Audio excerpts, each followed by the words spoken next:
जब सोवियत लोगों ने पहली बार चांद पर कदम रखा था तो वे बाहरी अंतरिक्ष से एक बेहद खतरनाक परजीवी एलियन अपने साथ ले आए थे। हुआ यूं कि अंतरिक्ष मिशन पूरा करने के बाद जब स्पेसक्राफ्ट पृथ्वी पर लौट रहा था तभी अचानक केबिन के ऊपर एक जोरदार टक्कर हुई। ऐसा लगा जैसे कोई चीज केबिन के बाहर चिपक गई हो। अगले ही सेकंड केबिन का पूरा डैशबोर्ड पागलों की तरह अलार्म बजाने लगा। अंतरिक्ष यात्री ने घबराकर पीछे देखा तो उसे एक धुंधला सा काला साया खिड़की के बाहर धीरे धीरे रेंगता हुआ दिखाई दिया। बाहरी अंतरिक्ष का तापमान माइनस कई सौ डिग्री होता है, जहाँ न ऑक्सीजन होती है और बहुत ज्यादा रेडिएशन होता है। ऐसे खतरनाक माहौल में आखिर कौन सा जीव जिंदा रह सकता है? इन्हीं सवालों और डर के बीच स्पेसक्राफ्ट बेकाबू होकर एक सुनसान बंजर जमीन पर क्रैश हो गया। मिशन पर गए 3 अंतरिक्ष यात्रियों में से सिर्फ एक ही जिंदा बच पाया, लेकिन उसका जिंदा बचना कोई चमत्कार नहीं बल्कि एक ऐसा बुरा सपना था जिससे वो कभी जाग नहीं सकता था, क्योंकि अब वो इंसान नहीं रहा था बल्कि एक एलियन का चलता फिरता घर बन चुका था। ये कोई हॉलीवुड का स्पेशल इफेक्ट नहीं बल्कि इस साल की सबसे बेहतरीन रशियन थ्रिलर फिल्म है। जिंदा बचे अंतरिक्ष यात्री डेविड को सेना ने रातों रात एक सीक्रेट बेस में बंद कर दिया जो दुनिया से बिल्कुल कटा हुआ था। बाहर वालों को सिर्फ इतना बताया गया कि अंतरिक्ष हादसे में उसकी याददाश्त चली गई है। हालांकि डेविड के दिमाग पर कोई चोट नहीं आई थी, लेकिन वापसी के सफर में हुए हादसे की उसे कुछ भी याद नहीं था। आधी रात को आइसोलेशन रूम में अचानक उसका शरीर कांपने लगता, मुंह से काला खून निकलने लगता और एक चिपचिपा ट्यूब जैसा एलियन धीरे धीरे उसके गले से बाहर आता। ये दिन में सोता और रात में निकलता था और इंसानों के डर वाले हार्मोन खाता था, लेकिन सिर्फ 2 दिनों में ही इसने डेविड के गहरे घावों को पूरी तरह से ठीक कर दिया था, जिससे उसे एक आम इंसान से कहीं ज्यादा ताकत मिल गई थी। सच का पता लगाने और डेविड की खोई हुई याददाश्त वापस लाने के लिए सेना ने सारा नाम की एक डॉक्टर को सजा माफ करने का लालच देकर बेस पर बुलाया। उसका लाइसेंस लगभग कैंसिल होने ही वाला था। उसे लगा था कि ये बस एक साधारण सा एमनेशिया का केस है, लेकिन देर रात सिक्योरिटी कैमरे में उसने एक ऐसा डरावना नजारा देखा जिसने उसके होश उड़ा दिए। वो मॉन्स्टर पूरी तरह से चिपचिपा था और हवा के संपर्क में आते ही उसका रूप बदलने लगा। उसका पतला सा शरीर अचानक एक डरावने सिर और हाथ पैरों में बदल गया। उसकी त्वचा का हर एक इंच रेंग रहा था और उसमें से बहुत ही अजीब सी बदबू आ रही थी। सारा अपनी उत्सुकता नहीं रोक पाई और शीशे के दरवाजे के पास जाकर उसे करीब से देखने लगी, लेकिन उसे देखते ही सारा के रोंगटे खड़े हो गए और वो डर से कांपने लगी। ये जीव पक्का हमारी पृथ्वी का नहीं था। उसके सिर पर 8 आंखें थी जो देखने में थोड़ी मासूम लग रही थी, लेकिन उनके अंदर एक खौफनाक चमक छुपी थी। अगले ही पल उसने अचानक हमला कर दिया। उसके जोरदार वार से शीशा बुरी तरह हिलने लगा। इतनी मोटी शीशे की दीवार होने के बावजूद सारा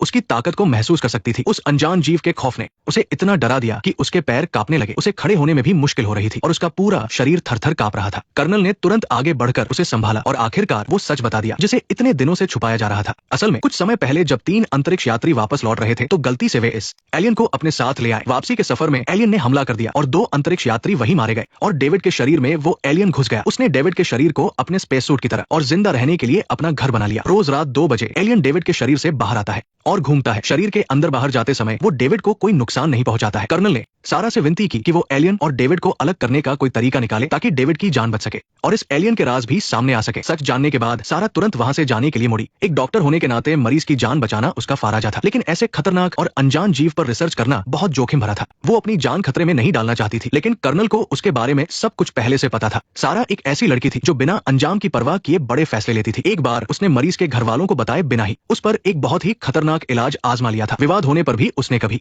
अपनी गलती नहीं मानी। कर्नल को उसकी यही निडर और पागलपन वाली सोच पसंद आई थी, इसीलिए उसे यहाँ बुलाया गया था। वो जानता था कि सिर्फ सारा ही इस एलियन का सामना कर सकती है। आखिर में कर्नल ने भावुक होकर उसे समझाया कि वो अंतरिक्ष यात्री हमारे देश का हीरो है और हमें उसे बचाना ही होगा। हमें एक ऐसे एक्सपर्ट की जरूरत है जो रिस्क लेकर हमारे हीरो को बचा सके। कर्नल की आंखों में उम्मीद और पक्का इरादा देखकर और डेविड की उस बेबस हालत के बारे में सोचकर सारा ने आखिर में रुकने का फैसला किया। पुरानी रिकॉर्डिंग और सभी रिपोर्ट्स देखने के बाद सारा को पता चला कि एलियन और डेविड के शरीर आपस में गहरे जुड़ चुके हैं। अगर कोई भी उन्हें अलग करने की कोशिश करता है तो डेविड की हालत अचानक खराब हो जाएगी और उसकी जान जा सकती है। इसके अलावा एलियन ने डेविड को बहुत ही कमाल की हीलिंग पावर भी दे दी है। उसे कितनी भी गहरी चोट क्यों ना लगे वो कुछ ही समय में ठीक हो जाता है। दिन के समय एलियन डेविड के पेट में सोता रहता है और तब उसका साइज सिर्फ कुछ सेंटीमीटर होता है, लेकिन रात में वो एक खास तरह का जहर छोड़ता है जिससे डेविड की नसें सुन्न पड़ जाती है और वो बेहोश हो जाता है। कुछ घंटों तक बाहर घूमने के बाद वो वापस डेविड के शरीर में चला जाता है। होश में आने के बाद डेविड को एलियन के बारे में कुछ पता नहीं होता और ना ही उसे कोई तकलीफ होती है। उसे लगता है कि वो बस एक गहरी नींद सोकर उठा है। एलियन के बाहर आने का समय एकदम फिक्स था। वो रोज रात 2 बजे से लेकर पौने 3 बजे तक बाहर रहता था और ज्यादा जानकारी जुटाने के लिए सारा ने इस समय से पहले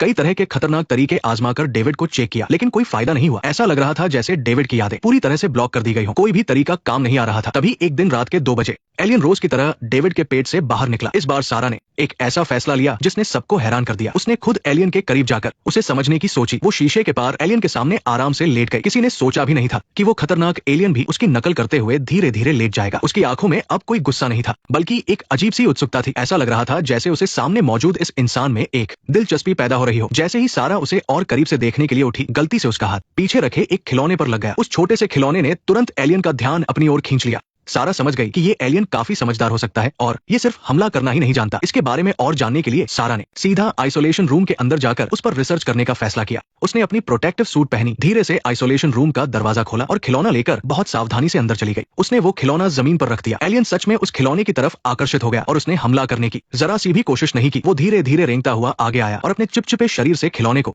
पकड़कर एक बच्चे की तरह उससे खेलने लगा। जब एलियन खिलौने में मगन था, सारा ने हिम्मत जुटाई और आगे बढ़कर धीरे से अपना हाथ आगे बढ़ाया। वो उसके सिर के पिछले हिस्से को छूना चाहती थी, लेकिन तभी एक गड़बड़ हो गई। सारा का पैर एलियन के उस चिपचिपे लिक्विड पर पड़ गया। इस अचानक हुई हलचल से एलियन एकदम चौकन्ना हो गया। उसे लगा कि उस पर कोई खतरा है और वो अचानक से झपटकर सारा को जोर से काटने ही वाला था कि कर्नल ने तुरंत सिक्योरिटी सिस्टम चालू कर दिया। एक तेज और चुभने वाली लाइट अचानक ऑन हो गई, जिससे एलियन डरकर पीछे हट गया और गार्ड्स ने तुरंत अंदर घुसकर सारा को बचा लिया। कर्नल ने भी जल्दी से आइसोलेशन का दरवाजा बंद कर दिया। इसके बाद कर्नल ने आइसोलेशन वार्ड में उस एलियन को देखा। उसकी आंखों में डर बिल्कुल नहीं था, बल्कि एक लालच था। अगर वो इस एलियन की हीलिंग पावर और इसके खतरनाक हमलों का राज समझ जाए और उसे अपने सैनिकों पर इस्तेमाल करके एक कभी ना हारने वाली सेना बना ले, तो उसके पास सबसे बड़ी ताकत आ जाएगी। इस युद्ध के समय में ये उनके लिए किसी खजाने से कम नहीं था। रात को कर्नल सारा की चोट देखने आया। अच्छी बात यह थी कि सारा को बस थोड़ी सी ही खरोंच आई थी और वो ठीक थी। सारा ने कर्नल को अपनी नई खोज के बारे में बताया। इस मुलाकात के बाद उसे लगा कि डेविड ने पूरी तरह से अपने होश नहीं खोए हैं। ऐसा लगता है कि उसका और एलियन का दिमाग जुड़ चुका है। जिस खिलौने में एलियन को दिलचस्पी थी, वो असल में डेविड का अपने बेटे के लिए प्यार था। इससे पता चलता है कि वे दोनों अब सिर्फ एक होस्ट और परजीवी नहीं है, बल्कि एक दूसरे से जुड़ चुके हैं। चिंता की बात यह है कि हाल ही की सीसीटीवी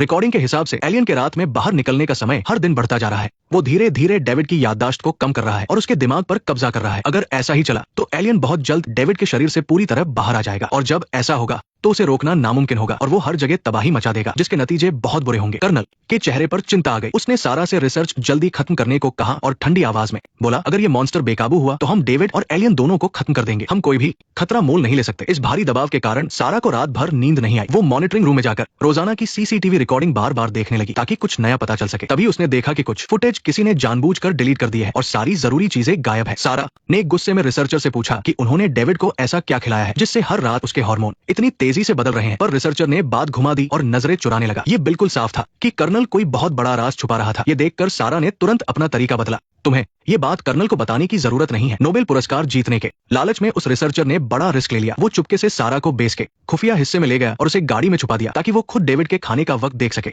शुरू में उसे लगा कि ये कोई आम खाना खाने का तरीका होगा, लेकिन उसने जो देखा वो रोंगटे खड़े कर देने वाला था। सैनिकों ने एक कैदी को कसकर बांधा और उसे लोहे के पिंजरे में फेंक दिया। असल में हर आधी रात को वे डेविड को बहुत ज्यादा नींद की गोलियां देते थे ताकि वो गहरी नींद में सो जाए। उसके बाद वे उसके शरीर में मौजूद एलियन को बाहर निकालते थे। फिर वे एक खुफिया दरवाजा खोलते थे जो सीधा उस पिंजरे से जुड़ा था। सारा ने दूरबीन से साफ देखा कि एलियन धीरे धीरे रेंगते हुए कैदी की तरफ जा रहा है। उसने तुरंत हमला नहीं किया, बल्कि वो कैदी के चारों ओर घूमने लगा जैसे अपने शिकार के डर के मजे ले रहा हो। जब कैदी डर के मारे बुरी तरह कांपने लगा और चीखने लगा, तब एलियन ने अचानक उस पर छलांग लगा दी और उसे हमेशा के लिए खत्म कर दिया। फिर वो उसे खाने लगा। असल में एलियन सिर्फ मारने के लिए नहीं मार रहा था। उसका असली खाना इंसानों का डर था, जो डरने पर दिमाग से निकलने वाला हार्मोन होता है। रिसर्चर ने सारा को बताया कि अब तक 100 से ज्यादा कैदी उसका खाना बन चुके हैं। उन्होंने दूसरे जानवरों का भी इस्तेमाल करने की कोशिश की थी, लेकिन उसका असर इंसानी दिमाग जितना अच्छा नहीं था। डेविड की जान बचाने का सिर्फ यही एक तरीका था जिससे एलियन भी शांत रहता। इस खौफनाक नजारे को देखकर सारा अंदर से पूरी तरह हिल गई। वो ये नहीं मान पा रही थी कि रिसर्च के लिए और डेविड को बचाने के लिए बेगुनाह लोगों की जान ली जा रही है। अगली सुबह सारा ने जॉगिंग करने के बहाने डेविड से मुलाकात की और उसे कल रात की सारी सच्चाई बता दी। ये सुनकर डेविड बाहर से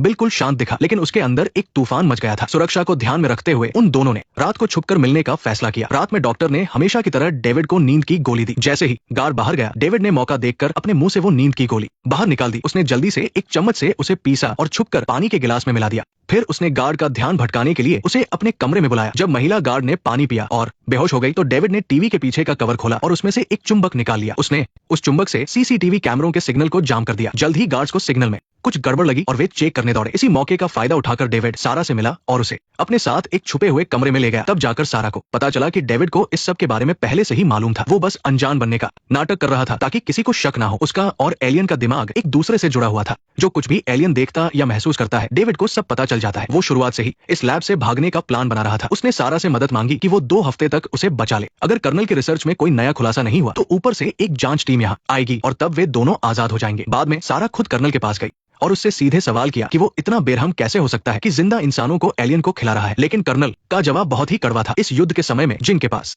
सबसे खतरनाक हथियार होता है वही शांति की बात कर सकता है। इस एलियन की खुद को ठीक करने की ताकत कमाल की है। अगर ये थोड़ा सा भी बच जाए तो भी खुद को पूरी तरह ठीक कर सकता है। इसकी रफ्तार और हमले करने की ताकत इंसानों से बहुत ज्यादा है और इसमें बहुत कुछ करने की क्षमता है। आपको पता होना चाहिए कि इस परजीवी एलियन का सबसे खौफनाक हिस्सा ये है कि ये अपने होस्ट के साथ जुड़कर और ताकतवर हो सकता है, जो आम जीवों से भी ज्यादा खतरनाक है। अगर हम इस एलियन की ताकत पर काबू पा लें और इसे एक हथियार बना दे तो पूरी दुनिया हमसे खौफ खाएगी। फिर कर्नल ने गुस्से और नफरत से भरे स्वर में कहा, मैंने जो कुछ भी किया है वो उन खूंखार अपराधियों के आगे कुछ भी नहीं है जो मासूम बच्चियों तक को नहीं छोड़ते। वो लोग इस दुनिया के असली राक्षस हैं। उन्हें जिंदा रहने का कोई हक नहीं है। उन्हें इस एलियन को खिलाना उनके लिए बहुत आसान मौत है। ये सब सुनकर भी सारा अपनी बात पर अड़ी रही। चाहे कर्नल ने उसे कितनी भी धमकियां दी हो, वो उन कैदियों के हक के लिए लड़ती रही। उसकी नजर में कोई कितना भी बुरा क्यों ना हो, किसी को भी एलियन का चारा नहीं बनना चाहिए। कर्नल बिल्कुल चुप हो गया। वो कुछ नहीं कह सका, लेकिन वो अपनी सबसे अच्छी रिसर्चर को खोना भी नहीं चाहता था। सारा के मन के सारे शक मिटाने और उसे अपने साथ काम करने के लिए राजी करने के लिए कर्नल सीधा उसे वहां ले गया जहां एलियन अपना शिकार कर रहा था। वो उसे पास से दिखाना चाहता था कि एलियन का शिकार करने का तरीका कितना खौफनाक है। वो जानबूझकर सारा को डराना चाहता था ताकि वो एलियन से बात करने का कोई तरीका ढूंढ निकाले, क्योंकि ये परजीवी एलियन बहुत ही ताकतवर था। सिर्फ सारा